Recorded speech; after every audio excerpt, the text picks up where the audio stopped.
உன் இளமையை குறித்து. அதனால வாலிபனுக்கு தான் சொல்லியிருக்காரு, தீமத்தேவுக்கு சொல்லியிருக்காரு, எல்லாம் நினைச்சிருக்கோ அது சச்சரம் பண்ணுற பிரசங்கம் பண்ணுறோம். நீங்கள் போடுவோம் உங்கள் ஊழியத்தை குறித்து போட்டுக்கோங்க. உங்கள் ஊழியத்தை குறித்து ஒருவர் உங்களை அசட்டை பண்ணாதபடி வாசிங்களா 3:12 1 தீமோத்தேயு வார்த்தையிலும்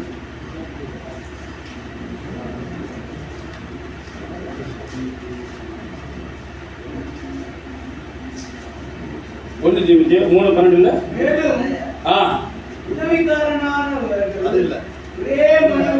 இல்லை 1 தீமோத்தேயு 3:12 4:12 இருக்கும். சாரி மன்னிக்கணும், 4:12. உன் இளமையை குறித்து அதில் நீங்கள் போட்டுக்கோங்க. அதில் இளமைன்னு வாலிபர்கள் மட்டும் நினைச்சிட வேண்டாம். நம்முடைய ஊழியத்தை குறித்து, நம்முடைய தனிப்பட்ட வாழ்க்கையை குறித்து, நம்முடைய பர்சனல் லைஃபை குறித்து ஒருவரும் நம்ம என்ன செய்யக்கூடாது, ஒருபோதும் அசட்டை பண்ணக்கூடாது. நம்மளை பார்த்தவங்க சொல்லணும், இவர் பரிசுத்தவான் என்று காண்கிறேன். யார் சொன்னா? இவர் அங்க போய் ப்ரூவ் பண்ணல. நான் ஊழியக்காரன் சொல்லி அவர் போய் என்ன செய்யல, ப்ரூவ் பண்ணல. கொஞ்சம் பலன் இருந்தா, கொஞ்சம் சாட்சி இருந்தா அதை ஆண்டவர் அப்படியே பெருக பண்ணுவார். பிரியமானவர்களே, கொஞ்சத்துல தான் உண்மை, இந்த கொஞ்சத்துல தான் உங்களுடைய எதிர்பார்ப்பு. ஆண்டோடைய காரியத்தில் கொஞ்சம் தான் சொல்றாரு. லூக்கா 16:10 கொஞ்சத்துல யார் உண்மையா இருக்கிறா? கொஞ்சம் கொஞ்சம் அது கொஞ்சத்தை அவர் அன்புள்ள பிரயாசமா பார்க்கிறார். நீங்க எடுக்கிற முயற்சியில அதை அவர் 100% பார்ப்பார். நான் அந்த கொஞ்சம் கூட நம்ம அந்த பிரயாசம் என்ன செய்யறதில்லை. ஆமா, அநேக சமயங்கள்ல நமக்கு தேவை இருக்கும்போது சொல்றோம். வாசிங்களா, உன் இளமை குறித்து ஒருத்தரும் நம்மை அசட்டை பண்ணாதபடிக்கு வார்த்தையிலும் நடக்கையிலும் அன்பிலும் ஆவியிலும் விசுவாசத்திலும் கற்பிலும். அப்ப இந்த ஊழியக்காரர்கள் அதில் ஒண்ணு மாற்றுக்கருத்து. ஆனால் தீமோத்தேயுக்கு எழுதுறாரு, வாலிபனா இருக்கும் பொழுதே எழுதுகிறார், இளமையை குறித்து ஒருத்தரும் பேசக்கூடாது, எது பேசவே கூடாதுங்கிறார். நம்மளை பார்த்து, நம்முடைய ஊழியத்தை பார்த்து, நம்முடைய வாழ்க்கையை பார்த்து எப்படி இருக்குன்னு நம்மளுக்கும் அதான் சொன்னார். கபடா யானை கூடாது, ஆத்மாவை மாயைக்கு விளக்கணுமா சங்கீதக்காரன் சொல்றாங்க. ஆமா, அப்போ வாழ்ந்துட்டாங்க. இது புதிய ஏற்பாடு, இயேசு கிறிஸ்துவினுடைய காலத்துக்கு பின்பு எழுதுகிறார் பவுல் தீமோத்தேயுக்கு. ஆமா, இயேசு பிறக்கிறதுக்கு எத்தனையோ வருடங்களுக்கு முன்பதாக எழுதிட்டாங்க. கைகளில் சுத்தம் உள்ளவன். இருதயத்துல அவர் 7:29 சொன்னாரு, பொல்லாத சிந்தனைலாம் எங்கிருந்து வருதுன்னு, இருதயத்துல இருந்து வருதுன்னு. அதுக்கப்புறம் தன் ஆத்மாவை மாயைக்கு விளக்கணும். பொல்லாத இந்த உலகத்துக்கு சிற்றின்பங்களுக்கு ஆத்மா அது பின்னால பேரக்கூடாது, மனுஷன் மேல நம்பிக்கை வைத்திடக்கூடாது என்று சங்கீதக்காரன் அப்பவே எழுதிட்டான். தாவீது பிரியமானவர்களே, இவருக்கு சொல்றாரு, நிலைமையை குறித்து ஒருவனும் உன்னை அசட்டை பண்ணாதபடிக்கு நீ வார்த்தையிலும் சரி. வார்த்தை எப்படி இருக்கு? நமக்கு கோபம் வந்துருந்தா, கோபம் வந்துருதுல, வீட்டில் வந்துடுது. அதுக்கப்புறம் விசுவாச மக்கள்கிட்ட வந்துடுது. அதுலேயும் நல்லா கொஞ்சம் கஷ்டப்பட்ட பிள்ளைங்க வீட்டில் பிரச்சனை அப்படின்னா அவங்கள நம்ம எப்படி பேசுகிறோம், அதே கொஞ்சம் நல்லா ஆமாம் அவர் இப்படி இந்த மாதிரி நடந்துக்க மாட்டாரு, அவர் அப்படி நடந்துக்கிட்டாரு அப்படின்னா அவர்கிட்ட ஒரு விதமாகவும் வார்த்தை பேசலாமா? அது மாயமாதான் முடியுமா? நம்ம ஒருபோதும் நம்மளாம் உண்மைகளை ஸ்ட்ராங்காக இருக்குது. இவங்கள்ட்ட எப்படி நடந்துக்கிறோமோ வறுமையில் இருக்கிறவங்க அதே போல தான் எல்லா இடத்துலையும் நம்ம நடந்துக்கிறோம். அதை தேவன் எதிர்பார்க்கிறோம். அதான் சொல்றாரு, வார்த்தைகள் கெட்ட வார்த்தை ஒன்று உங்கள் வாயிலிருந்து ஆமா புறப்படவே கூடாதுங்கிற 4:29 பேசக்கூடாது. பக்தி விருத்திக்கு எதுவான நல்ல வார்த்தை உண்டானால், அப்போ பக்தி விருத்திக்கு எதுவான கெட்ட வார்த்தை ஒன்று இருக்குது. இருக்கப்போ தான் எழுதுறாரு. நீங்க வீட்டில் கொஞ்சம் பொறுமையாக வாசிப்பாங்க. கெட்ட வார்த்தை ஒன்று உங்கள் வாயிலிருந்து புறப்பட வேண்டாம், புறப்படலாகாது. பக்தி விருத்திக்கு எதுவான நல்ல வார்த்தை உண்டானால், கேட்கிறவங்களுக்கு பிரயோஜனம் உண்டாகும்படி பேசுகிற வார்த்தை எல்லாம் பக்தி விருத்திக்கு எதுவான நல்ல வார்த்தை. கேட்கிறவங்களுக்கு பிரயோஜனம் இல்லாம நம்ம ஒருவேளை பேசிட்டா, பெருமையோடு பேசிட்டா, அகந்தையோடு பேசிட்டா, நம்ம மனசுல ஆமா இருதயத்துல எளிமை இல்லாம, ஆவில எளிமை இல்லாம பேசிட்டா அது பக்தி விருத்திக்கு எதுவான கெட்ட வார்த்தை என்று தேவனுடைய பார்வையில என்னப்படும் பிரியமானது. அதைத்தான் சொல்றாரு, உங்களுடைய வாயிலோட வார்த்தை திரும்ப பொருந்தினதா இருக்கணும். 4:16 கொலோசியர் வாசிங்க. 4:6.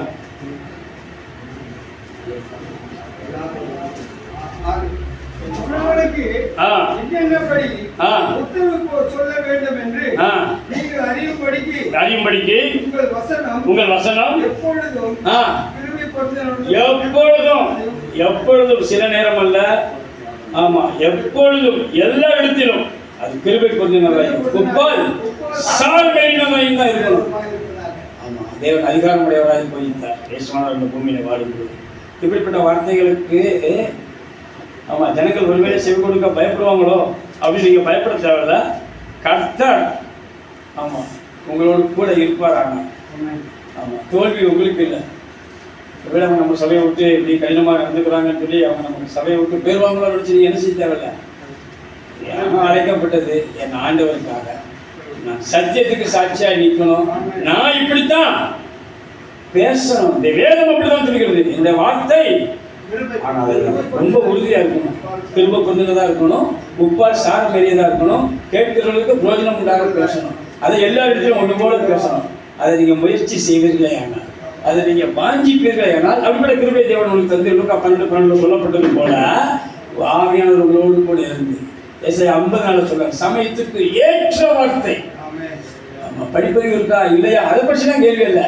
இலைப்படைந்தவனுக்கு, துக்கப்படுறவனுக்கு, ஜெயிச்சவனுக்கு, விழுந்தவனுக்கு, பாவத்தில் சிக்கி தவிக்கிறவனுக்கு, எந்தெந்த சூழ்நிலையில யார் யார் எப்படி இருந்தாலும் சமயத்துக்கு ஏற்ற வார்த்தை சொல்ல அறியும்படிக்கு கர்த்தராகிய ஆண்டவர் உங்களுக்கு கல்விவாணி நாளை தருவார்கள். நீங்க அதை நம்பணும், அதை நீங்க விசுவாசிக்கணும். ஐயோ எனக்கு படிப்பறிவு இல்லையே, அதனால அங்க போய் பேச முடியாது. எல்லாருனாலையும் பேச முடியும் உங்களால. அப்படிப்பட்ட கிருபையை வரகால தேவன் உங்களுக்கு தந்திருக்கிறார். ஏசாயா 50 அழகாய் சொல்லுகிறது. அப்போ வார்த்தையில ரொம்ப ஜாக்கிரதையா இருக்கு. நீங்க உண்மை பேசும்போது வேதம் சொல்றது மனுஷர் பேசும் வீணான வார்த்தை யாவையும் குறித்துன்னு சொல்றாரு. அதுல மனுஷன் ஆரம்பிச்சார் பார்த்தீங்களா, நீதிமான ஆரம்பிக்கல, ஊழியக்காரனே ஆரம்பிக்கல, யூதர்களையும் ஆரம்பிக்கல, பரிசேயரை சதுசேயரையும் போல. எவ்வளவு அழகா வேதம் ஆண்டவர் மகா ஞானம் உள்ளவர். அதனால சொன்னாரு எல்லா அந்த பூமியில பிறந்த அத்தனை கோடி ஜனங்களுக்கும் அவர் சொன்னாரு மனுஷர். அழகா சொல்லிப்பாரு. விசுவாசிகளுக்கு மட்டும் இல்ல நம்ம போதிக்கிறதுனால, நமக்கு மட்டும் இல்ல, இந்த பூமியில பிறந்திருக்கிற அனைவருக்கும் அழகாய் மனுஷர் பேச வீணான. அப்ப இனிமே நம்ம வார்த்தையில எப்படி இருக்கணும், அதிக கவனம், ஜாக்கிரதை. அதான் சங்கீதக்காரன் அப்பவே சொல்லிட்டான். நான் சொல்லலாம் இப்ப எல்லாத்தையுமே நீங்க சங்கீதக்காரன் பார்த்தீங்கன்னா அப்படி இருக்கும், தேடி எடுக்கணும். 39 சங்கீதம் சொல்றாரு 1 என் நாவினால் பாவம் செய்யாதபடிக்கு சொல்றான். என் நாவினால் அப்போ தெரியுது வார்த்தையை விட்டுட்டா சீமைக்கு பேசுறான். அபிஷேகா சொல்றான் அந்த செத்த நாய் ஏன் பேசணும், தலையை வாங்கிட்டு வரான். அவன் பேசட்டும். ஆண்டு 2 சிறுமையை பார்த்து என்ன திரும்பி சிறுமுக்கு வரப்பண்ணுவாருன்னு சொன்னான். ரத்த பிரியனே, பேடியாளி மனுஷனே அப்படின்னு சொல்லும் போது இவன் சொல்றான் விட்டு அவன் பேசட்டும், தொலைந்து போ, செத்து போ, தொலைந்து போ, சவுலின் வீட்டாருக்கு திருப்பாரு அப்படின்னு அவன் பேசுறான். இவன் சொல்றான் என் நாவினால் நான் பாவம் செய்யாது, என் வழிகளை காது துன்மார்க்கம் எனக்கு முன்பாக இருக்க மட்டும் என் வாயை கடிவாளத்தால் அடக்கி வைப்பேன் என்று. எப்ப நான் நலமானதையும் பேசாமல் அமர்ந்திருந்தேன். நம்மளால இருக்க முடியுமா? நம்ம கொஞ்சோடு தெரிஞ்சிட்டுனா எந்திரிச்சு புரியமான தேவ ஜனமே வாய்ப்பு இருக்கலாம். மற்றவங்களை மட்டம் தட்டுறதுக்கு, குறைவோட சுட்டி காட்டுறதுக்கு வாய்ப்பு இருந்து நம்ம அதை செய்யாமல் இருந்தாதான் கிறிஸ்துவின் சிந்தை நம்ம இருக்குது என்ற அர்த்தம் புரியணும். அவர் வையப்படும் போது பதில் வழியில, பாடுபடும் போது பயமுறுத்தல.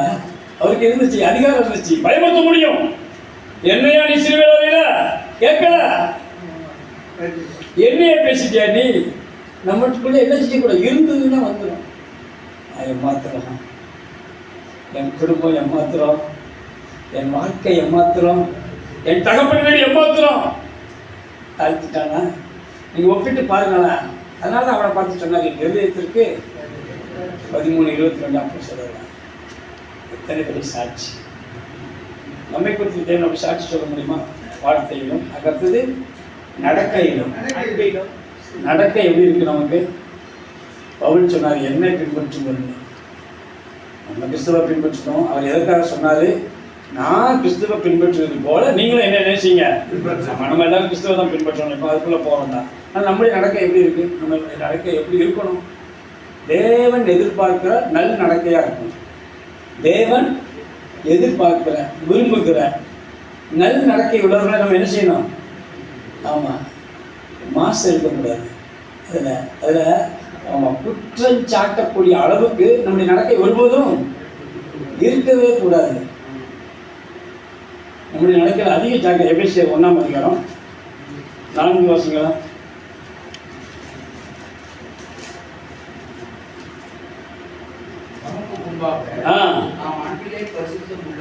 ஆமா, யாருக்கு முன்பாகனா தேவனுக்கு முன்பாக.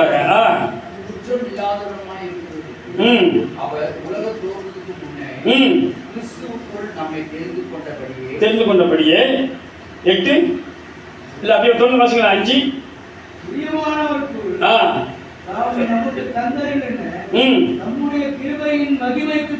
மகிமைக்கு புகழ்ச்சியாக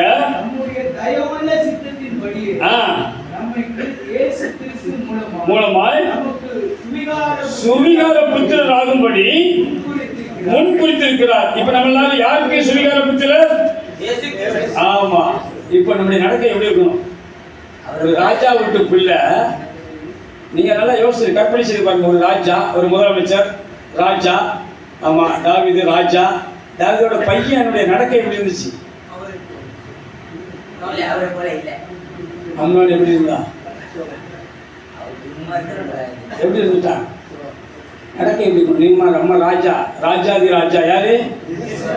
அவரோட சுவிகார புத்திரர் நம்ம. நீங்க தான் உங்களுக்கு மார்க் போடணுமோ, திரும்பி பார்க்கணுமோ, யோசிக்கணுமோ. நம்முடைய நடக்க எப்படிப்பட்டதா? மாய்மானம் இருக்கவே கூடாது. அது தேவனுக்கு பிடிக்காத நம்ம குணாதிசயங்கள்ல ஒன்று. நம்ம பேசணும், பிரசங்கம் பண்ணும்போது சில நேரங்களில் ஊழியர் மீட்டிங் வந்திருப்போம். நீங்கள் நின்று பிரசங்கம் பண்ணும்போது அங்கே குசு குசு குசு குசுன்னு பேசினா அது எப்படி இருக்கும்? ஆனால் இங்கே உட்காந்து நினைச்சுவோம். நீங்கள் அதான் நடக்கை, நல் நடக்கை நம்ம எதிர்பார்க்குறோம் இல்லையா? ஊழியர் மீட்டிங் போனால் அது ஒரு பொருட்டாவே. நம்ம எல்லாம் ஊழியக்காரங்க தானே. இதோ பேசுவார் பிரதர், கர்த்தருடைய வாஸ்தவம், இந்த ஆண்டவர் இருக்கிறார், அசைவடுகிறார் என்று அந்த பயம் பக்தியோட நடக்கிறதா? சின்ன சின்ன காரியங்கள்ல நீங்க அப்படியே ஒண்ணு ஒண்ணா யோசிச்சு பாருங்களேன். வீட்டுல பயத்தோடைய கர்த்தரை சேவிக்கணும். குடும்ப ஜெபம் பண்ணும்போது குடும்ப ஜெபம். ஆனா நம்ம குடும்ப ஜெபத்தை பத்தி பேசுவோம். ஆனா எல்லார் வீட்லயுமே நடக்குதா? ஊழியருடைய வீட்டுல காலையில சாயங்காலம் இல்ல மதியானம் நேரம் கிடைக்கும் போது அந்த ஆராதனை எப்படி இருக்கு? பயத்துடனே கர்த்தரை என்ன செய்யணுமா? நடுக்கத்துடனே. கலிபுதல் வரும்போதுதான் அதிக ஜாக்கிரதை இருக்கணும். ஆனா கலிபுதல் சொல்ற பேர்ல நம்ம என்ன செய்யக்கூடாது? அது நீங்க தான் ஃபுல் பண்ணணும். கலிபுறணும். ஆனா அந்த கலிபுதல் எப்படி இருக்கணும்? அதுல ஒரு நடக்க இருக்கு பிரியமானவர்களே. ஒவ்வொரு காரியத்திலும் நடக்க இருக்கு. ஆராதனைக்கு வர்றதுல சர்ச்சில் சொன்ன டைத்துக்கு எனக்கு தெரிஞ்ச நிறைய ஊழியர்கள் நான் பார்த்துருக்கேன். அதில் எங்கள் அப்பாவும் ஒருத்தர் தான். 9 மணி ஆராதனைண்ணா. நாங்கள் சொல்கிறேன், எங்கள் வீட்டில் 11 பேர். நாங்கள்லாம் வரிசையாக உட்காந்துருக்கோம் சர்ச்சில். ஆமாம், கிறிஸ்டியன் ஃபெலோஷிப். முதல்ல நாங்கள் இருந்து வந்து சகரியா போனேன்னு சொல்லி பெங்களூரில் இருக்காங்க. அந்த ஐக்கியத்தில் தான் எங்கள் அப்பா நாங்கள் தூத்துக்குடியில் 9 மணி ஆராதனை 8:55 எங்கள் அப்பா உட்காந்துருப்போம். எல்லா பிள்ளைகளும் வந்திருப்போம். எங்கள் அப்பா அதில் தீவிரவாதி. ஆலயத்துக்கு அடுத்த காரியத்தில் எங்கள் அப்பா பயங்கர ஃபாஸ்ட். ஆமாம், அதனால தான் எங்கள் அப்பா ஆண்டு நல்லா 78 வயசு வரைக்கும் நிற்பாங்க. 78 வயசு நல்லா. இன்னைக்கு வண்டி ஓட்டிட்டு தூத்துக்குடி பஸ் ஸ்டாண்டெல்லாம் சுற்றிட்டு வந்தாங்க. மறுநாள் காலத்தில் எனக்கு ஒரு மாதிரி நிற்க வரைக்கும் இருப்பாங்க. எங்கள் அம்மாலாம் கொண்டு ஆசிரியர் சேர்த்தாங்க. நான் கிளம்பி போகிறதுக்குள்ள இல்லையா எனக்கு ஆசிரியர் வந்து வீட்டுக்கு கூப்பிட்டு வந்துடுவோம்னாங்க. அன்னைக்கு சாயங்காலத்துக்குள்ள படுக்கையிலே இல்லை. ஒரு நாள் கூட எங்கள் அப்பா படுக்கையில் இல்லை. நடக்க முடியாமல் இல்லை. நேற்று வரைக்கும் அது 78 கிட்ட இருக்கும். 11 பேர் நல்லா பாடுபடுவாங்க. எங்கள் அப்பா நல்ல உழைப்பாடி. எங்களை கிறிஸ்துக்குள்ள எங்கள் அப்பா அம்மாவும் அப்படி நடத்தினாங்க. நடக்க சாட்சி சொல்லக்கூடிய அளவுக்கு இருக்கும். ஏத்தியனாகிய உரியாவின் மனைவி சங்கதி தவிர வேற ஒன்றுலையும் ஒரு மாசு மருவம் அவற்றை காணப்படவே. ஆமாம், 15:5 எங்கராஜாக்கல்ல ஆண்டவர் சாட்சி சொன்னார். பெரிய கோபக்காரன். கொலகாரன் மோசே. ஆனால் அவளை பார்த்து சாட்சிட்டு இருந்தாரு, என் வீட்டில் உண்மை உள்ளவன், சாந்த குணம் உள்ளவன். யாத்திரா சாந்த குணம் உள்ளவன். இவரே 3 சொன்னார், என் வீட்டில் எங்கும் உண்மை உள்ளவன், ஆசாரியருக்கு ஒப்பா சொல்லுவான். நம்முடைய சாட்சி நடக்கை, வீட்டில், ஆலயத்தில், விசுவாசிகள் எப்படி இதுவரைக்கும் எப்படி சொல்லியிருந்தாலும் பிரச்சனை கிடையாது. இதுவரைக்கும் எப்படி சொல்லியிருந்தாலும் பிரச்சனை கிடையாது. இனி என்னுடைய சாட்சி இப்படிப்பட்டதா தான் இருக்கணும். தேவன் சொல்வது போல இருக்கணும். பெரிய என் நிர்ணயத்திற்கு ஏற்றவன் என்று சொன்னது போல இருக்கும். அப்படிப்பட்ட முயற்சிகளை நீங்கள் என்ன செய்யணும்னா கொஞ்சம் கொஞ்சமாக முயற்சிக்கும் போது மட்டும்தான் ஆண்டு உதவி செய்ய. நீங்கள் அதை விரும்பிட்டீங்கனாலே அவர் சொல்றாரு, நீதியின் வழியிலும் நியாய பாதைகளுக்குள்ளும் நடத்துகிறார். அப்படின்னா என்னை எடுத்துட்டு போறாரு. கொஞ்சம் பிள்ளைங்க ஸ்கூலுக்கு போகும்போது அழுமுல்ல, அவர் தான் சொல்றாரு, அன்பின் குமாரனுடைய ராஜ்யத்துக்கு உட்படுத்தினவரா இழுத்துட்டு போயிடுவாரு. ஆனால் அதுக்கு நீங்கள் விரும்பணும். கர்த்தருடைய கிருபையோ அவருக்கு பயந்தவர்கள் மேலும் அவருடைய நீதி. வாசிங்க 23ஆம் சங்கீதம் 17-18 வாசி.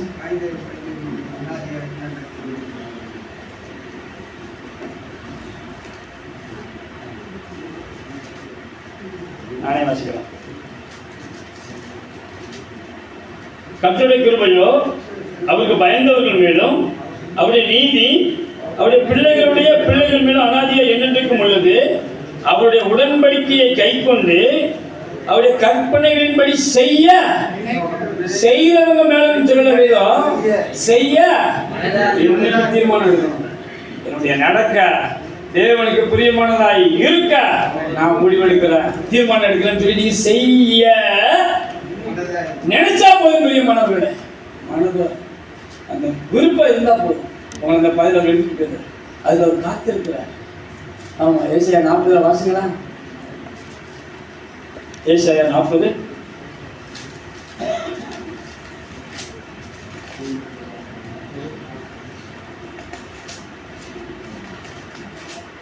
28.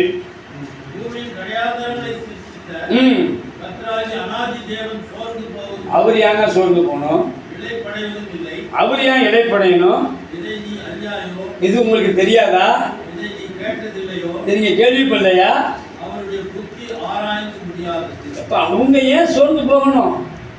எனக்கு கட்சி தருகிறார், என் நடக்க நடக்கையா இருக்கணும் என்று அதை நான் கேட்டுட்டு ஏனோ தானே போயிருந்தேன். ஆனால் அவரை உடம்புக்கு சோர்ந்து போகாம திரும்ப ஒரு முறை கஷ்டப்படுத்துறார். எத்தனை பேருக்கு புரியுது? அவர் ஏன் சோர்ந்து போகலன்னா, என் நிமித்தம் அவர் சோர்ந்து போகல. எனக்கு கட்சி தந்து கொண்டே இருக்கிறார், நான் அதை நடக்கல. ஆனால் ஜீவன் நடக்க மாட்டான்னு என்ன செய்யல? போட்டாலும் இல்லை பிரியமானவர்கள். அதில் அவர் என்ன செய்யலையா? சோர்ந்து போகவே இல்லையா? எத்தனை நல்ல தெய்வம் பார்த்தீங்களா? எப்பா இவன் சரி வர மாட்டான்னு சொல்லி நம்மள என்ன செய்யல? தட்டி கழிக்கல. அந்த முடமாய் போனது, ஆமா, நெகிழ்ந்த கைகளை கால்களை முடமா 12 நினைக்கிறேன். வாசி எபிரேயர்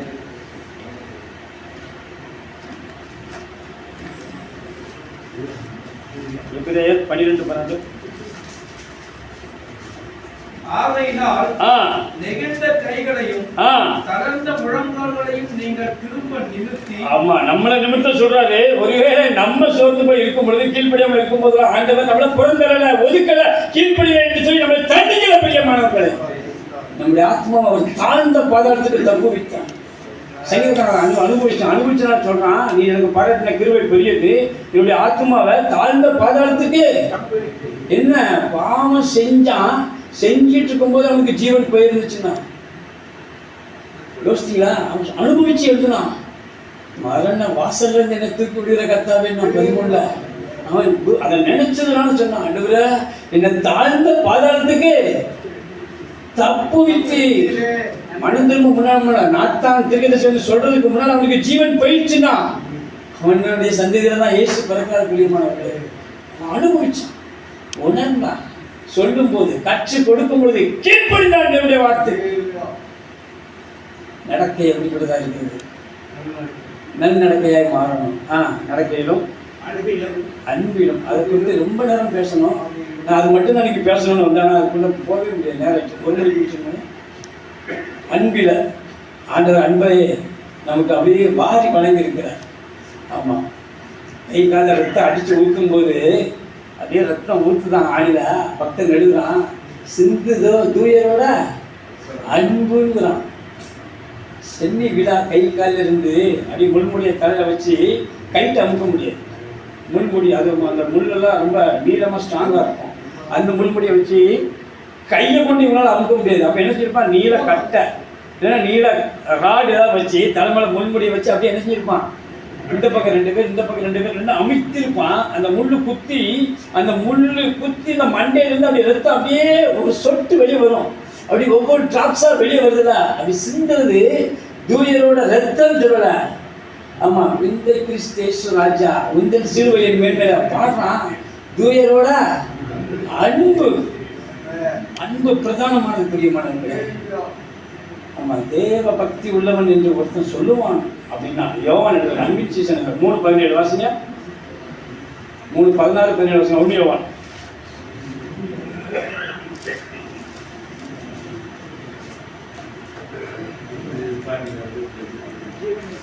அதான் வாசி.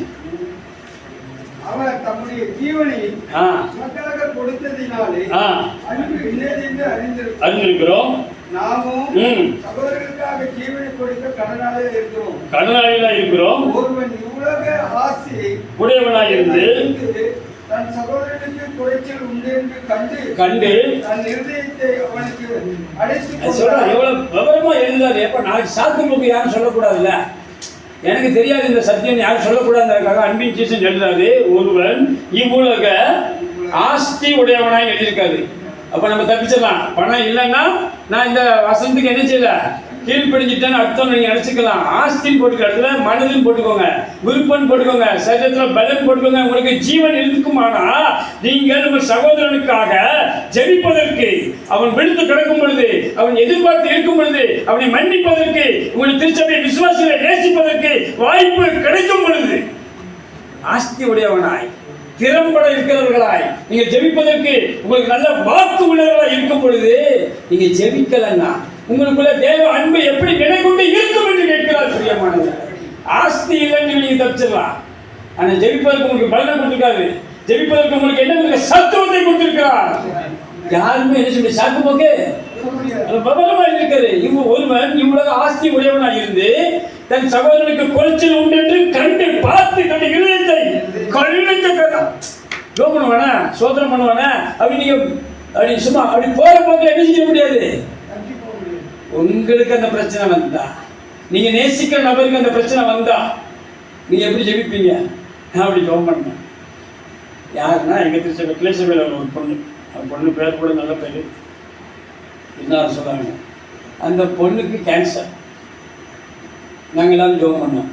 அந்த பொண்ணு எங்களுக்கு உறவு கிடையாது, உறவின் முறை கிடையாது, அது கிளேசபையில் கூட இருக்குது. அப்போ தான் எனக்கு அந்த ஆண்டு அந்த வாசனில் தந்தார். அது கொரோனாக்கெல்லாம் முன்னால் ஒரு 10 வருஷம் இருக்கும். அப்படி கேட்குறாரு, இது நீ சிநேகிக்கிற ஒருத்திக்கு உன் குழந்தையாருக்கு வந்திருந்தா வரக்கூடாது. ஒரு உதாரணத்துக்கு சொல்றேன், நம்ம நேசிக்கிற ஒரு நபருக்கு வந்திருந்தா நம்ம எப்படி அந்த ஜெப பாரம், அந்த கருத்து, அந்த உண்மை.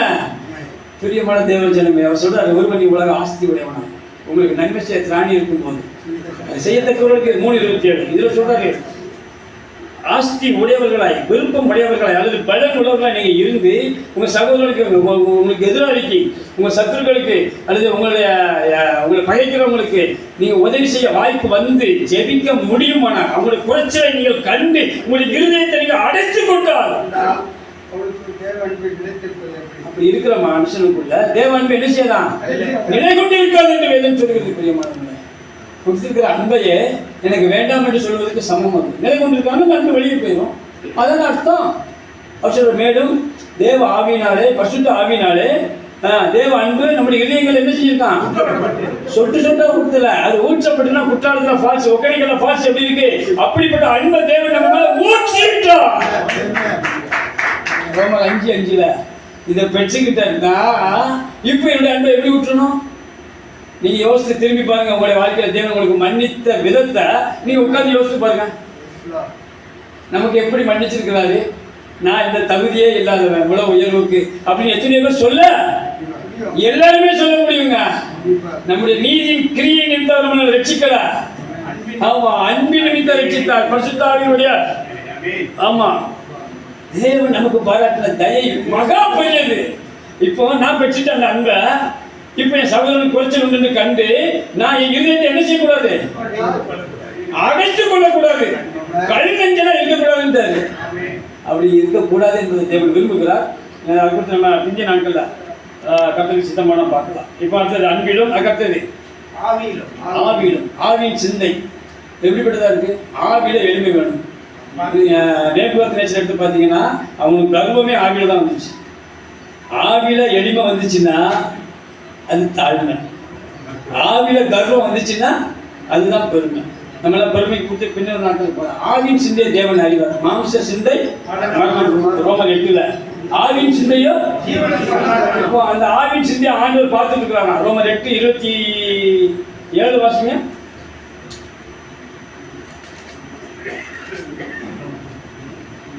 ஆவியானவர் தேவனுடைய சித்தத்தின்படியே பரிசுத்தவான்களுக்காக வேண்டல் செய்யபடியால் இருதயங்களை ஆராய்ந்து பார்க்கிறவர் ஆவியின் சிந்தை அதை அறிஞ்சாரு. அறிய போய்தான் பீலையாமுக்கு வழியில போய் நின்னாரு. அதை குறித்து நம்ம கத்துடைய நீதி என்ன நம்ம பின்னாட்கள் பண்ண கத்துக்கு சித்தமான அதே மாதிரி ஊழியர் மீட்டிங் என்ன கூப்பிட்டாங்கண்ணா. ஆமா, அது மிக 6:8 சொல்லப்பட்டிருக்கு. என்ன சொல்றாரு? ஆவியின் சிந்தைய ஆண்டவர் அறிவார். எதிர்காலத்தில் என்ன நடக்க போகுது, ஆவியின் சிந்தைக்குள்ள என்னெல்லாம் இருக்குன்னு ஆண்டவருக்கு தெரியும். யாரும் தப்பிக்க முடியும். மீகாலுக்கு பிள்ளை கொடுக்கல. 1 சாமுவேல் 18:19 அவனுக்கு திருமணம் ஆயிடுச்சு. 2 சாமுவேல் 6 தான் சொல்றாரு ஏன் அவளுக்கு பிள்ளை கொடுக்கலன்னு. ஏன் பிள்ளை கொடுக்கலன்னு காரணத்தை 2 சாமுவேல் 6 சொல்றாரு. ஏன் சொன்னாரு? ஏன் கொடுக்கல? கல்யாணம் முடிஞ்ச துவக்கத்தில் அவங்க கனிமன் போயிருப்பாங்க, மனைவியோட சேர்ந்து இருந்திருப்பாங்க, இன்னும் சொல்ல போனால் சேர்ந்து இருந்திருப்பாங்க. ஆனால் பிள்ளை பிறக்கிறதுக்கு என்ன 10 வருஷமா தேவை? ஆனால் யோசித்து பாருங்களேன், அவருக்கு தெரியுங்கிறத சொல்லுவாங்க. ஆவியின் சிந்தை என்ன என்பதை அவருக்கு அவன் வீட்டிலிருந்து உடன்படிக்கை பெட்டி வருது, இவர் ஆடுறாரு, அவன் அவமதிக்கிறார். இவன் இன்னைக்கு அவமதிப்பான ஆண்டவருக்கு என்ன செய்யும்? பேதர் மறுமதிப்பான ஆண்டவருக்கு என்ன செய்யும்? தெரியும் பிரியமானவர்களே. ஆனாலும் நீங்கள் இறக்கத்துக்காக நிற்கும் பொழுது அந்த குணாதிசயங்கள்லாம் மாறும். ஆமாம், மீகால் மாறல. ராஜா எத்தனை மகிமைப்பட்டிருந்தார்னா இதை சொல்லுவான்னு அவருக்கு அப்பவே தெரியும். அதான் ஆவியின் சிந்தை ஆண்டவருக்கு என்ன செய்யுமா? ஆமாம், இருதயங்களை ஆராய்கிறவர், பாதாளமும் அழிவும் அவருடைய பார்வைக்கு பிரத்யட்சமா இருக்குது. நம்மெல்லாம் ஏமாத்துறோம். உங்களுடைய ஆவியின் சிந்தை. ஆமாம், அதை தெரிஞ்சுதான் ஆண்டவர் ஆவியின் சிந்தையை அறிஞ்சுதான் ஆமாம் இவன் அவன் கையில் ஒப்பு கொடுத்தாரு, அவனை இவன் கையில் ஒப்பு கொடுத்தாரு. கர்த்தரோ நீங்க சங்கீதத்தை சொல்றாரு, அவனை இவன் கையில 37 ஒப்பு கொடுக்கல. யாரா? தாவீதை சவுல் கையில என்ன செய்யல? ஒரு இடத்துல சுத்து போட்டாங்க. சீப் பண்ணாதுன்னு நினைக்கிறேன். அதனால ஒருத்தர் சொன்னா பெலிஸ்தர் படையெடுத்து வந்துட்டாங்க. அப்போ அவன் பொண்டாட்டி பிள்ளைகளை என்ன செஞ்சிருவான்? அள்ளிட்டு போயிடுவான். ஓடிட்டான் பொண்டாட்டி பிள்ளைகளை காப்பாற்றுறதுக்கு. ஆமா, நீ 1 சாமுவேல் 25-26 இருக்கும். வீட்டில் போய் வாசிங்க. 24 அப்புறம் யோசித்து பாருங்க. யார் கையில ஒப்பு கொடுத்தாரு? அவர் ஞானம் உள்ளவர். சவுலை தான் இவங்க கையில ஒப்பு கொடுத்தாரு. அவருக்கு தெரியும் இவனுடைய சிந்தை என்ன என்று. என்ன சிந்தையா இருக்கும்? 5 நிமிஷம் தான் இருக்கு. சவுலுக்கு தேவன் மனம் திரும்புவதற்கு வாய்ப்பை கொடுத்திருக்கிறார். இல்லைன்னா அவனை அடிச்சிருக்கலாம், அவனை காலி பண்ணியிருக்கலாம். ஆனா ஆண்டவர் அதை செய்யல. நான் அவனை கொல்ல மாட்டேன். இதுதான் ஆவியின் சிந்தை. எத்தனை பேருக்கு புரியுது? நான் பேசுறது உங்களுக்கு புரிஞ்சுதா? ஆவியின் சிந்தை என்ன அப்படின்னா, தாவீது நினைச்சான் ஆண்டவர் இவனுக்கு வயசு ஆயிட்டு இல்லதே இவனுக்கு மரணம் வந்து யுத்தத்துல வியாதியில இவன் செத்தா இவன் நினைச்சிருக்கலாம், சாவடிச்சிருக்கலாம். ஆனா அவர் என்ன செய்யல? மனம் திரும்புவதற்கு வாய்ப்பை கொடுத்திருக்கிறார் என்று அவன் ஆவியின் சிந்தையில நினைத்தான். வேதத்தில் சொல்லப்படுக நீங்க கேட்காதீங்க. ஆண்டவர் என் இருதயத்துக்கு ஏற்றவன், எனக்கு சித்தமான செய்வான். ஆகையினால்தான் தேவனே அவன் மனம் திரும்புவதற்கான வாய்ப்பை கொடுத்திருக்கும் போது நாம் போய் அவனை அபிஷேகம் பண்ணவன கொல்லலாமான்னு கேட்டான். வாங்க, ஆவியிலும். அடுத்தது அன்பிலும். அடுத்தது ஆவியிலும் தான் பார்த்தோம். ஆவியிலும். ஆமா, கற்பிலும். கற்றுக்கொள்கிற காரியம். ஆண்டவர் சொன்ன எபிரேயர் 5ஆம் அதிகாரம் 8ஆம் வசனம் நினைக்கிறேன். வாசிங்களா? முடிச்சலாம். நானே யாரு? இயேசுவானவரே குமாரனா இருந்தும் பட்ட பாடுகளினாலே அவரே கற்றுக்கொண்டார்னா நம்மெல்லாம் எம்மாத்திரம் அதுல கீழ்ப்படுதலை என்று சொல்லப்பட்டிருக்கிறதுனால நீங்க கீழ்ப்படுதலை மட்டும் எடுக்க வேண்டாம். ஆமா, என்னெல்லாம் நம்ம கற்றுக்கொள்ள வேண்டும் என்று தேவன் விரும்புகிறாரோ அத்தனை காரியங்களையும் கற்றுக்கொள்ள நம்ம ஆயத்தமா இருக்கணும். அதான் சொல்றாரு, அவர் குமாரனா இருந்தும் பட்ட பாடுகளினாலே கீழ்ப்படுதலை. ஆமா, அதுல என்னெல்லாம் நான் கற்றுக்கொள்ள வேண்டி இருக்கிறதோ அத்தனை காரியங்களை பாருங்க. யோவான் 15ஆம் அதிகாரம் 10ஆம் வசனம் நினைக்கிறேன். நான் என் பிதாவின் கற்பனைகளை கைக்கொண்டு அவருடைய அன்பிலே நிலைத்திருக்கிறது போல நீங்களும் என் கற்பனைகளை கைக்கொண்டிருந்தால் என்னுடைய அன்பிலே நிலைத்திருப்பீர்கள். அழகா சொல்லிட்டாரு, நான் என் பிதாவின் கற்பனைகளை கைக்கொண்டு அவருடைய அன்பிலே நிலைத்திருக்கிறது போல நீங்களும் கற்பனைகளை கைக்கொண்டிருந்தால் என்னுடைய அன்பிலே நிலைத்திருப்பீர்கள். ஆமா, ஒரே வார்த்தை சொல்லி முடிச்சா, அவருடைய அன்பிலே நிலைத்திருப்பதற்கு அவருடைய கற்பனை நான் என்ன செய்யணும்? கை கொண்டு. அதுக்குள்ள போன நேரம் நீங்க 15, 17 மட்டும் வாசிக்க முடிச்சிடலாம். நீங்கள் ஒருவரில் ஒருவர் அன்பாய் இருக்க வேண்டும் என்று இவைகளை உங்களுக்கு கற்பிக்கிறேன். கடைசியில அன்பில் தான் கொண்டு முடிக்கிறார் ஆண்டவர், கற்பிக்கிறார். ஒருவரில் ஒருவர் அன்பாய் இருக்க வேண்டும் என்று கற்றுக்கொள்ளுதல தேவன் யார் மூலமா கொடுத்தார்? சிறுவரா, பெரியவரா, சர்ச்சில் இருக்கிற உதவாக்கரையா, அல்லது நம்ம அற்பமா நினைக்கிற மனிதர்களா, யாரா இருந்தாலும் நீங்க கற்றுக்கொள்ள தேவன் விருப்பம் கொள்வாரானால், அது சித்தம் வைத்திருப்பாரானால், அதை கற்றுக்கொள்வதற்கு நீங்கள் மனப்பூர்வமாய் ஒப்பு கொடுக்கும் பொழுது பிரியமானவர்களே உங்களுடைய ஆசீர்வாதத்தை அதாவது எப்படிப்பட்ட ஆட முயற்சான்னு தெரியாது. தாவீது அவன் எந்த முயற்சியும் பண்ணல, தகப்பனுக்கு கீழ்ப்படிச்சிருந்தான், ஆண்டவருக்கு பிரியமா வாழ்ந்தான், அவன் தேவன் ராஜாவாக மாற்றினார். அதே போலதான் யோசிப்பு, அவங்க ராஜாவாக இருக்க பார்வனுக்கு ஒப்பா மாறுவதற்கு எந்த முயற்சியுமே பண்ணல, தேவ சித்தத்தின்படி வாழ்ந்தான், தேவனுக்கு பிரியமாய் வாழ்ந்தான். அப்படிப்பட்ட கிருபைகளை தேவனத்துல கேட்போம். 103ஆம் சங்கீதத்தில் சொல்லப்பட்டது போல நம்ம செய்ய நினைப்போம், விருப்பத்தோடு வாழ முயற்சி பண்ணுவோம். தேவன் நமக்கு கிருபையை தந்து வழிநடத்தி நம்ம ஆசீர்வதிப்பார். தேவன் கொடுத்த நல்ல வார்த்தைக்காக தேவனை ஸ்தோத்திரிக்கலாம்.